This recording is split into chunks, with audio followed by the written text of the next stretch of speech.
asifiwe na kusalimu katika jina la Yesu. Mafanikio ya siku yanatokana na nini mbingu zimefanya kwenye maisha yako. Matokeo ya mtu yanatokana na nini Mungu amemtendea.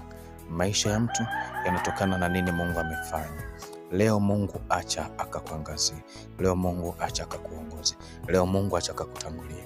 Biblia inasema katika kitabu cha Kutoka sura ya 23 mstari wa 20 inasema, tazama mimi namtuma malaika aende mbele yako ili akulinde njiani na kukupeleka mpaka mahali pale nilipokuandalia. Kuna mtu wa Mungu, umeandaliwa mahali sahihi. Kuna mahali Mungu amekuandalia. Kuna sehemu Mungu amekuandalia. Asubuhi ya leo wakati unatoka kuelekea kazini, acha Mungu akutangulie. Acha malaika akutangulie. Acha Mungu aagize malaika akulinde ili akuepushe na ajali, ili akuepushe na mabalaa, ili akuepushe na matatizo, ili akuepushe na mateso. Mungu awe sehemu yako. Mungu awe fungu lako. Malaika akutangulie, wakupeleke sehemu salama, sehemu yenye amani, sehemu yenye utele, sehemu yenye baraka, sehemu yenye mafanikio. Baba, mtangulie mama huyu. Baba, mtangulie baba huyu. Mtangulie dada huyu. Mtangulie huyu kaka. Mtangulie huyu kijana. Baba, watangulie. Mfanikishe kwa uwezo wako. Mpe neema na kibali akafanikiwa kwa utukufu wako, ili akakurejeshie utukufu. Kufanikiwa kwa mwanadamu inatokana na wewe Mungu umefanya nini.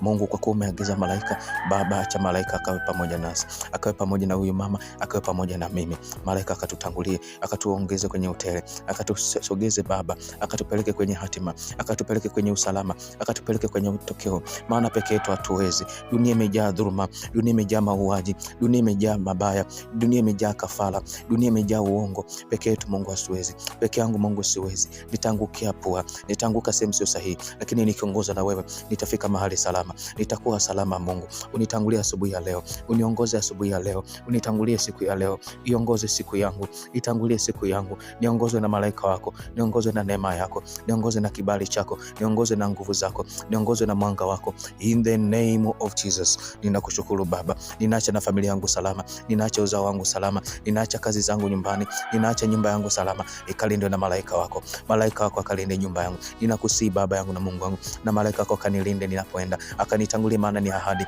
akanitangulie maana ni andiko. Baba, watimiza andiko lako. Baba, timiza ahadi yako katika jina na kwa damu ya Yesu Kristo. Na kushukuru Mungu kwa kuwa ni mwaminifu. Ndugu msikilizaji, mahali ulipo, neema ya Mungu iwe pamoja nawe. Unapoenda tembea kwa imani, endesha gari kwa amani, endesha gari kwa furaha. Unapofanya kazi, biashara, mwamini Mungu amekulinda, mwamini Mungu amekutetea, mwamini Mungu yuko pamoja nawe. Malaika wa Bwana yuko pamoja nawe. Mahali utakapofika, amini kwamba upo sehemu salama, maana Mungu amekutangulia, maana Mungu amekuongoza. In the name of Jesus.